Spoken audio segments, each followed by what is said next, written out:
118 થી વધારે પોલીસ જવાનો ઘાયલ થયા. વિદ્યાર્થીઓએ ઉપદ્રવ મચાવ્યો, ગાડીઓમાં કરી તોડફોડ. વિદ્યાર્થીઓએ આંદોલનના નામ ઉપર દિલ્હી કબજામાં લીધું, તાબામાં લીધું. વિદ્યાર્થીઓ આમ, વિદ્યાર્થીઓ તેમ. વિદ્યાર્થીઓ ઉપર ફરિયાદ નોંધાઈ ઉપદ્રવ કરવા માટે. આ સમાચાર તમે સાંભળ્યા હશે છેલ્લા 2 દિવસથી. હજી નવું કાલનું આવ્યું છે. આંદોલનનું પાકિસ્તાન સાથેનું કનેક્શન શોધાઈ ગયું છે, અમેરિકા સાથેનું કનેક્શન શોધાઈ ગયું છે. વામપંથીઓ સાથે તો કનેક્શન હતું જ. જોર્જ સોરોસ તો ફંડ કરે જ છે છેલ્લા 10 વર્ષથી. આ દેશમાં જેટલા પણ આંદોલન થાય છે અને જોર્જ સોરોસનું ફંડિંગ તો આવતું જ હોય છે. ચાઇનાનું પણ મળતું જ હોય છે. આ વખતે અમેરિકાએ પણ કરી દીધું જ છે. સોનમ વાંગચુક દેશદ્રોહી, કોકરોચ પાર્ટી દેશદ્રોહી. આ બધું તો તમે સાંભળ્યું જ હશે. બધા દેશદ્રોહી છીએ. આ વિડીયો ઉતારવા વાળી હું દેશદ્રોહી, જોવા વાળા તમે દેશદ્રોહી. બસ હમણાં હરિશ્ચંદ્રના દીકરાઓ કમેન્ટમાં આવશે, નાગપુરથી ટાઈપ થયેલો મેસેજ કોપી પેસ્ટ કરશે. એ એક જ સત્યવાદી હરિશ્ચંદ્રની ઓલાદો છે બધી, અને એ જ બધા દેશભક્ત છે. તો હવે આ બધી સમાચાર ચાલી રહ્યા છે. મેં કાલે પણ આ વિશે વાત કરવા માટે લાઈવ કર્યું હતું, પણ એ બધી ઘટનાઓ મને યાદ આવી કે હું થોડી ઇમોશનલ થઈ ગઈ, એટલે હું વાત ના કરી શકી વધારે. દેટ્સ વાય હું અત્યારે અર્લી મોર્નિંગ આ વિડીયો શૂટ કરી રહી છું. થોડી વારમાં અમે લોકો ફરી જંતર મંતર જઈશું અને ત્યાંનો માહોલ હું તમને બતાવીશ. અત્યારે મારે વાત કરવી છે 20 તારીખે જે થયું હતું ને એના વિશે થોડીક વાત કરવી છે. તો મેં કાલે લાઈવમાં પણ કહ્યું હતું કે 20 તારીખે જે કંઈ પણ ઉપદ્રવ થયો, જે કંઈ પણ લાઠીચાર્જ થયો, ટીયર ગેસ સેલ છોડાયા, આ બધું પ્રી પ્લાન હતું. આવું હું શું કરવા કહું છું કે શું મને કોઈ ખુફિયા માહિતી મળી છે ક્યાંયથી, કે કયા આધારે હું કહી શકું? તો એ આધાર પણ હું તમને આજે આપું છું કે આવું કેવા પાછળ મારી પાસે કયા આધાર છે. તો 20 તારીખ સંસદ માર્ચ થવાની હતી. મેં પેલા લાઈવમાં પણ આ વિશે વાત કરી હતી, ફરી જણાવું છું. અર્લી મોર્નિંગ 6 વાગ્યાની આસપાસ પ્રદર્શન સ્થળની પાસે પથ્થર ભરેલી ગાડી કોઈ મૂકી ગયું. હવે આ હું ગોદી મીડિયાને હોમવર્ક આપું છું કે તમે ચાઇનાનું, પાકિસ્તાનનું, અમેરિકાનું કનેક્શન શોધી લીધું, તો આ તો તમારા માટે હાવ રમત વાત છે. પથ્થર ભરેલી ગાડી કોણ મૂકી ગયું પ્રદર્શન સ્થળ પાસે, અને કોના ઉપયોગ માટે? એટલા માટે કે વિદ્યાર્થીઓ ઉશ્કેરાઈને એમાંથી પથ્થર લઈ લઈને નાખવા માંડે અને આ પ્રદર્શન ખરાબ થાય, કે પછી આ વિડીયોમાં જે તમે જોઈ રહ્યા છો એ હરકત કરવા માટે? વિદ્યાર્થીઓએ ઉપદ્રવ કર્યો ને. આ ગ્રીન વર્દી વાળા બધા વિદ્યાર્થીઓ છે. વિદ્યાર્થીઓએ સૌથી પહેલા મતલબ પથ્થર મારવાની શરૂઆત કરી હતી. આ વિડીયોમાં જે પથ્થર મારી રહ્યા છે એ બધા વિદ્યાર્થીઓ છે નહીં? જરા મને આનો જવાબ આપજો ને કોઈ, કે આ લોકો કોણ છે. બીજું, જામર મુકાઈ ગયું હતું ત્યાં. મેં આના વિશે તો લાઈવ કરેલું હતું ઓલરેડી, એમાં પણ જણાવ્યું હતું. કોલ, મેસેજ કશું જ જતું નહોતું. બધા હેરાન પરેશાન હતા. જામર એટલા માટે મૂકી દીધું કે કોઈ લાઈવ ના કરી શકે, ત્યાંથી તમને એક્ઝેક્ટ વિડીયોઝ તમારી સામે ના આવી શકે. પણ એ શહેર છે તો ભાઈ ત્યાં હતા, એ સવા શહેર છે. 7-7, 8-8 કિલોમીટર લોકો ચાલીને દૂર જતા, વિડીયો અપલોડ કરતા, પાછા પ્રદર્શન સ્થળે આવતા. અમે પણ એ જ કર્યું. અમારી હાલત વધારે કફોડી હતી, કેમ કે અમને તો ગોદી મીડિયાની જેમ પોલિટિકલ પાર્ટીઓનું ફંડિંગ બી મળતું નથી કે અમારી પાસે આધુનિક સારા એવા સાધનો હોય કે અમે અનલિમિટેડ શૂટ કરી શકીએ. એક સામાન્ય ફોન સાથે અમે લોકો શૂટ કરતા હોઈએ, એમાં પણ મેમરી ફૂલ થઈ જાય એટલે મારું કામ ઠપ. એટલે અમે લાઈવ કરવાનું વધારે પ્રિફર કરીએ, કેમ કે એમાં પછી ડેટા વધારે સ્ટોર ના કરે ફોનમાં. તો ત્યારે અમારાથી લાઈવ ના થઈ શકાયું, કારણ કે ઇન્ટરનેટ શટડાઉન હતું. તો વિડીયો નકરા શૂટ કર્યા, અને એટલા બધા શૂટ થઈ ગયા કે પછી તો ફોનની મેમરી ફૂલ થઈ ગઈ. સાંજના 5 વાગ્યા પછીથી જે ભરભરતા આચરાય છે અમે જોઈ રહ્યા હતા, પણ અમે શૂટ ના કરી શક્યા, કારણ કે ફોનની મેમરી ફૂલ થઈ ગઈ હતી. એક સીન શૂટ થાય એમ નહોતો. તો પછી અમારે સવારનું બધું ડિલીટ મારવું પડે એવી કન્ડિશન હતી. અને એ ભાગા ભાગી, દોડા દોડી, લાઠી ચાર્જમાં તમે ક્યાં ફોન સાઈડમાં લઈને ડિલીટ મારો ને પાછું શૂટ કરો ને એવી પરિસ્થિતિ રે ખરી? એ તમે જાતે વિચારી લેજો. હવે આ જે વાત કરી કે પથ્થરો ભરેલ ગાડી આવી, જામર મૂકી દીધું, પછી ત્યાં જે સિક્યોરિટી હતી, મેં મારા લાઈવમાં તમને બતાવી હતી, કદાચ જોઈ હોય તો.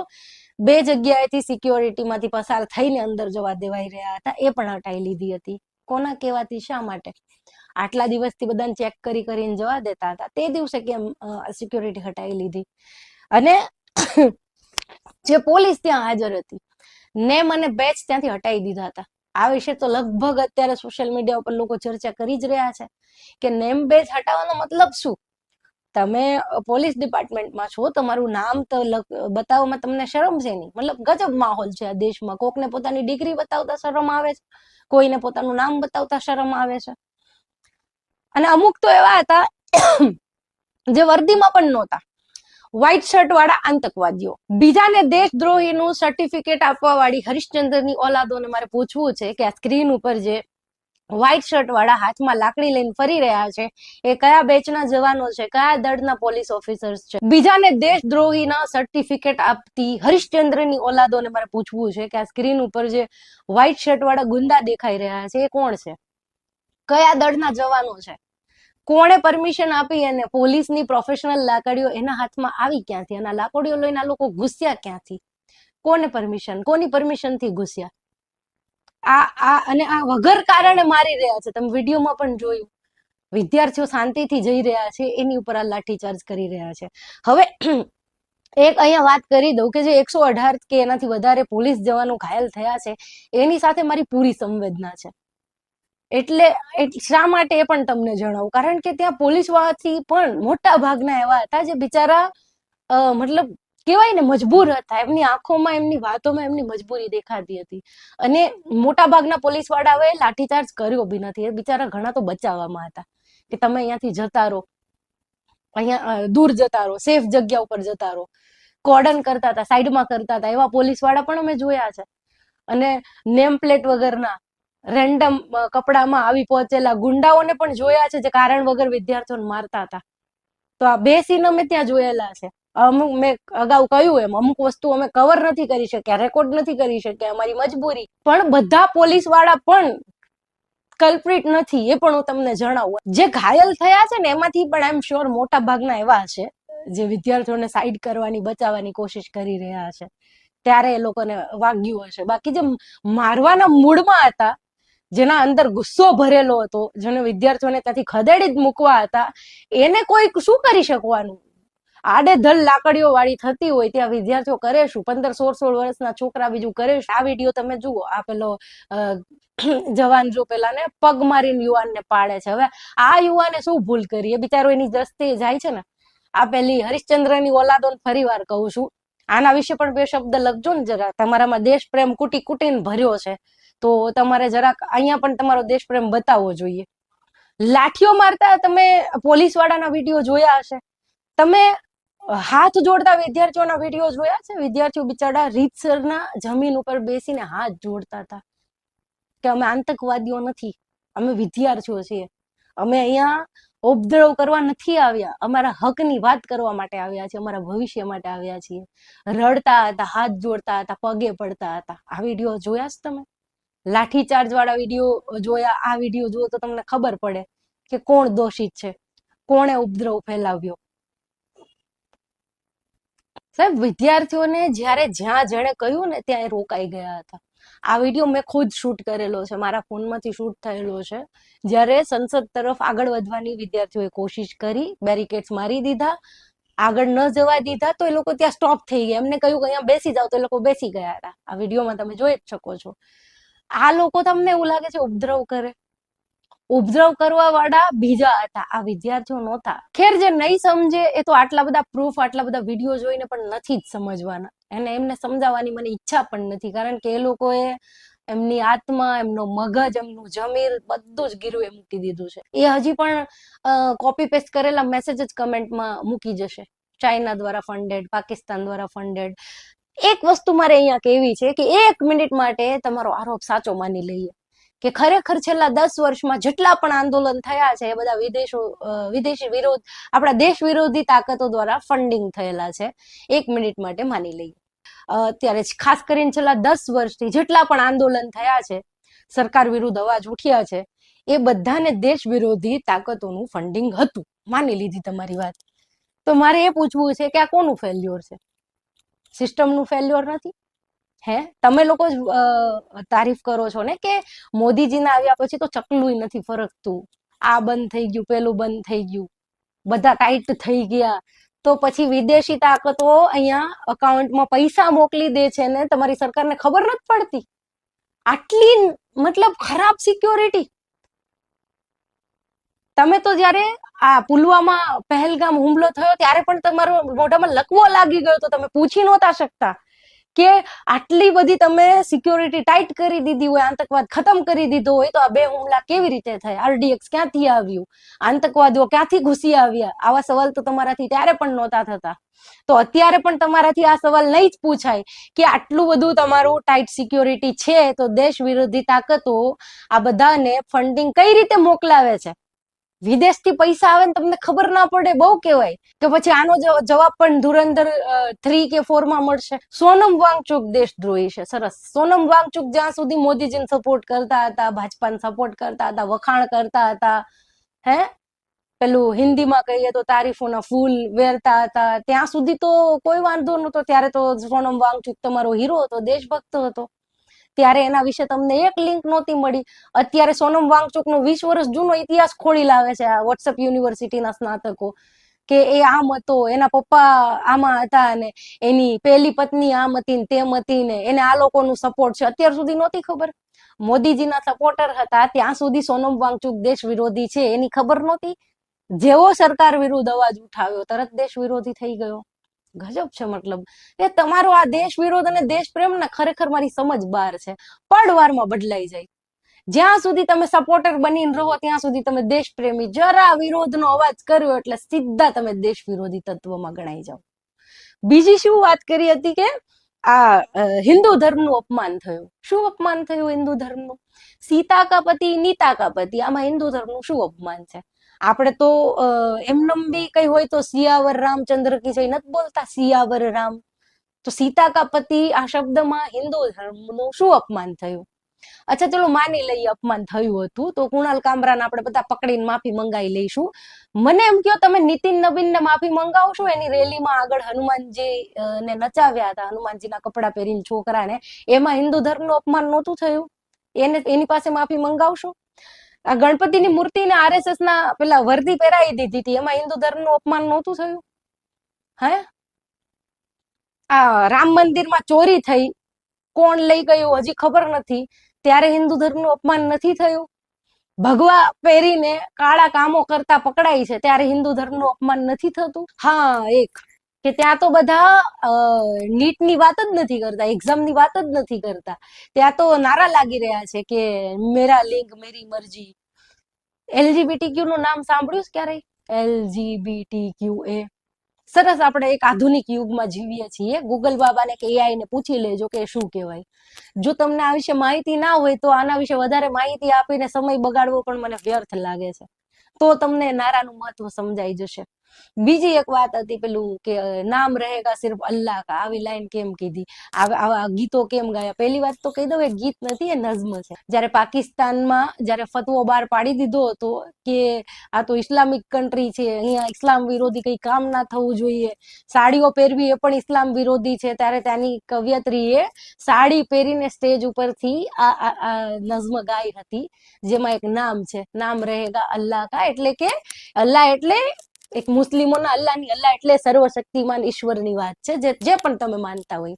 આપણે અહીંયા એક ઉદાહરણ તરીકે કોઈ એમ કે જય શ્રી કૃષ્ણ કે કોઈ એમ કે જય શ્રી રામ, તો બંને ભગવાનની જ વાત કરી રહ્યા છે ને, બસ બંનેની શ્રદ્ધા અલગ છે, એવું જ કંઈક અહીંયા છે. પણ એ વસ્તુ તમારા મગજમાં નહીં ઉતરે, કારણ કે તમારા મગજમાં કાટ લાગી ગયો છે, એટલે તમને આ વસ્તુ સમજાવવાનો પણ કોઈ મતલબ નથી. હવે આનાથી વધારે તો જે પણ તમે લોકો આરોપ લગાવો છો એના હું ગમે એટલા જવાબ આપીશ, ગમે એટલા કાઉન્ટર આપીશ, તો પણ તમારે જેને નથી જ સમજવું એ નથી જ સમજવાના. તમને નાગપુરથી ટાઈપ થઈને આવેલા મેસેજમાં જ સચ્ચાઈ દેખાય છે, તો તમારી બુદ્ધિ, તમારું મરી ગયેલું જમીર, તમારી દફન થઈ ગયેલી આત્મા, આ બધું જ તમને મુબારક. આનાથી વધારે મારી પાસે કાઉન્ટર નથી, જવાબ નથી. તમારે જે માનવું હોય તમે માની શકો છો. તમે અમને દેશ વિરોધી કહી શકો છો, ધર્મ વિરોધી કહી શકો છો, જે કેવું એ કહી શકો છો. અમને ખબર છે કે અમે આ દેશના નાગરિક છીએ. અમને ખબર છે કે અમે અહીંયા કોઈ જ દેશ વિરોધી કામ નથી કરી રહ્યા. અમે ગર્તમાં ધકેલાઈ રહેલા અમારા દેશને બચાવવા માટે કામ કરી રહ્યા છીએ. અને તમારી દેશ પ્રેમ અને દેશ વિરોધની જે ઉપમાઓ છે એ પણ તમને જ મુબારક. હા, તમે કઈ દુનિયામાં જીવો છો મને ખબર નથી, બાકી અહીંયાની એક વધારે તમને હું ગ્રાઉન્ડ રિયાલિટીની વાત કરી દઉં તો દેશભરમાંથી લોકો સ્વિગી ઝોમેટો ઉપર ઓર્ડર કરી રહ્યા છે, રેન્ડમ ઓર્ડર કરી રહ્યા છે અને કહી રહ્યા છે કે જંતર મંતર પ્રોટેસ્ટ સાઇટ ઉપર જેને જરૂર હોય એને આ ખોરાક આપી દો. આવી મદદ થઈ રહી છે. બીજી એક ખાસ વાત કહું, અમે અહીંયા 20 તારીખે જયારે અહીંયા પ્રોટેસ્ટ હતું, સંસદમાં માર્ચ થવાની હતી, ત્યારે ઉબેર વાળા, રેપિડો વાળા જે પણ સ્ટુડન્ટ ત્યાંથી આવતા હતા ને, એ લોકોને ફ્રીમાં ડ્રોપ કરતા હતા. 50, 60, 100 રૂપિયા કમાણી થતી હોય એ પણ એ લોકો જતી કરતા હતા. ઘરનું પેટ્રોલ બારીને વિદ્યાર્થીઓને અહીંયા જંતર મંતર સુધી પહોંચાડતા હતા કે તમે પ્રોટેસ્ટ કરવા જાઓ છો ને તો આટલી મદદ અમારા તરફથી, અમે તો નથી આવી શકતા, આ અમારું કોન્ટ્રીબ્યુશન છે, આ લડતમાં અમે તમારી સાથે છીએ. જેટલી રિક્ષામાં, જેટલા ટેક્સીમાં અમે લોકો બેઠા છીએ, એ ટેક્સી વાળાની આંખોમાં, એમના વાતોમાં અમે સપોર્ટ જોયો છે, લાચારી જોઈ છે કે અમે નથી આવી શકતા, અમારી ઉપર જવાબદારી છે. પણ અમને એ લોકોએ સપોર્ટ કર્યો છે. સાવ રેન્ડમ, જેને ક્યારેય જોયા નથી, મળ્યા નથી, એ રિક્ષામાંથી જયારે ઉતરીએ ને ત્યારે માથા ઉપર હાથ મૂકીને આશીર્વાદ આપે છે કે બેટા તમારું ધ્યાન રાખજો, તમે લોકો જે કામ કરો છો ને અમારાથી નથી થઈ શકતું, ઈચ્છા તો બહુ થાય છે કે બધું છોડીને તમારી સાથે અહીંયા બેસીએ, પણ અમારી મજબૂરી છે, નથી બેસી શકતા, પણ તમે ધ્યાન રાખજો.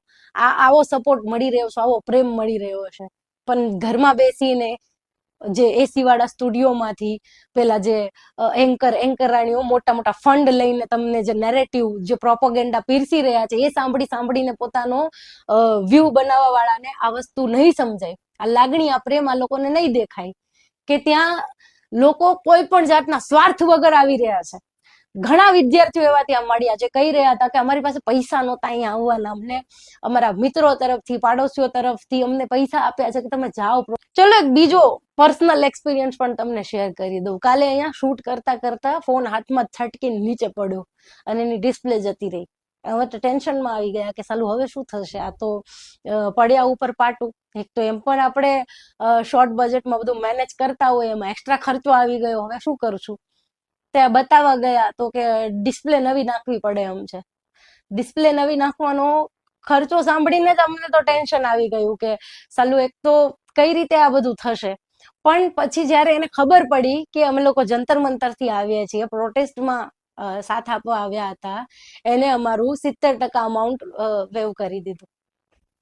આટલી હેલ્પ લોકો કરી રહ્યા છે અહીંયા આજુબાજુમાં. પણ તમે તમારી કાલ્પનિક દુનિયામાં, તમારા કાલ્પનિક દેશ પ્રેમમાં, પક્ષ પ્રેમમાં છો એટલે તમને આ વસ્તુઓ નહીં સમજાય. બસ મારે લાસ્ટમાં એટલું જ કેવું છે કે તમારા સર્ટિફિકેટ, તમારા પ્રોપગેન્ડા, તમારા નેરેટિવ, તમારી મરેલી આત્મા, તમારો દફન થઈ ગયેલું જમીર, બધું તમારી પાસે રાખો, કઈ જ નથી જોતું. અમને ખબર છે અમે શું કરી રહ્યા છે. અમે આ દેશ માટે લડી રહ્યા છીએ, આ દેશના ભવિષ્ય માટે લડી રહ્યા છીએ, અને આ જ દેશમાં તમે પણ રહો છો. તમારા બાળકોનું ભવિષ્ય પણ આની સાથે જ જોડાયેલું છે. પણ તમે એટલા બધા એહસાન ફરામોશ છો કે તમને એ પણ દેખાતું નથી. પણ હવે વધારે મારી પાસે તમારી માટે શબ્દો નથી, સમય પણ નથી. નમસ્કાર.